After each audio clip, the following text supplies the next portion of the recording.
सुंदरवन जंगल एक बहुत ही खूबसूरत जंगल था। सुंदरवन बहुत खूबसूरत पेड़ पौधों से भरा हुआ जंगल था। सुंदरवन के सभी जानवर एक परिवार की तरह रहते थे। इस कारण आनंदनवन जंगल के जानवर भी सुंदरवन में घूमने आते थे। लेकिन वो सभी सुंदरवन के जानवरों से और उनके खुशहाल जीवन से मन ही मन खूब चिढ़ते थे और सुंदरवन पर खुद कब्जा करना चाहते थे। एक दिन आनंदवन के राजा बाघमानव ने सभी जानवरों की सभा बुलाई और सभी जानवरों से कहा कि अगर सुंदरवन पर कब्जा करना है तो हमें सुंदरवन के सभी जानवरों को एक एक करके ख़त्म करना होगा और यह काम हम रात के समय करेंगे, जिससे सुंदरवन में किसी को पता भी नहीं चलेगा कि यह हमने किया है। और फिर रात के समय जब सुंदरवन के सभी जानवर सो जाते हैं तो बाघमानव और उसका साथी भेड़िया चुपके से सुंदरवन में घुस जाते हैं।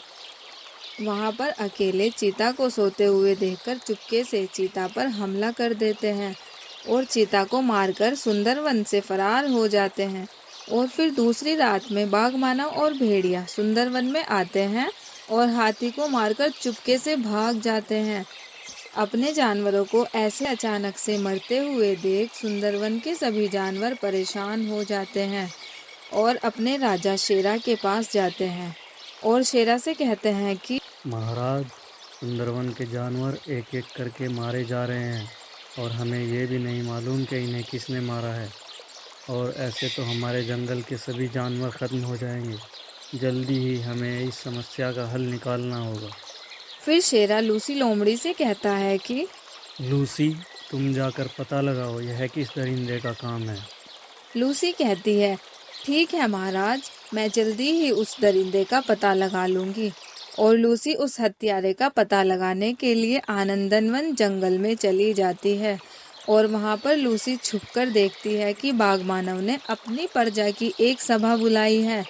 बाघमानव अपने जानवरों से कहता है, अब वह समय आ गया है कि सुंदरवन पर भी अब हमारा ही राज होगा। आज रात हम सब मिलकर सुंदरवन पर हमला करेंगे और सुंदरवन के सभी जानवर और राजा शेरा को मारकर हम सुंदरवन और आनंदवन दोनों जंगल पर राज करेंगे। लूसी छुपकर उनकी सारी बातें सुन लेती है और वहां से चुपचाप अपने जंगल सुंदरवन की ओर निकल जाती है और सारी बातें आकर शेरा से बता देती है कि महाराज, ये सब बाघमानव और उनके साथियों ने किया है और आज रात वो सब मिलकर सुंदरवन पर हमला करने वाले हैं और हम सबको मारकर सुंदरवन पर कब्जा करना चाहते हैं।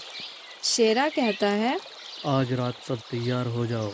हमें उन दरिंदों का बहुत अच्छे से स्वागत करना है और अपने सुंदरवन को उन दरिंदों से हर हाल में बचाना है, और जिसने भी हमारे सुंदरवन को आंख उठाकर देखा उसको इसकी कीमत चुकानी पड़ेगी। फिर रात के समय जब बाघमानव और उसके साथी हमला करने के लिए सुंदरवन में आते हैं तो शेरा और सभी जानवरों को जागते हुए देखकर हैरान रह जाते हैं। फिर बाघमानव शेरा से कहता है, आज हम तुम्हें और तुम्हारे साथियों को मारकर सुंदरवन पर कब्जा करेंगे और फिर इस पूरे जंगल पर हमारा ही राज होगा। और फिर शेरा बाघमानव से कहता है, तुम इस खूबसूरत सुंदरवन में आ तो गए हो, लेकिन तुम दरिंदों में से अब कोई भी जिंदा बचकर वापस नहीं जाएगा। तुम सब यहीं पर मारे जाओगे।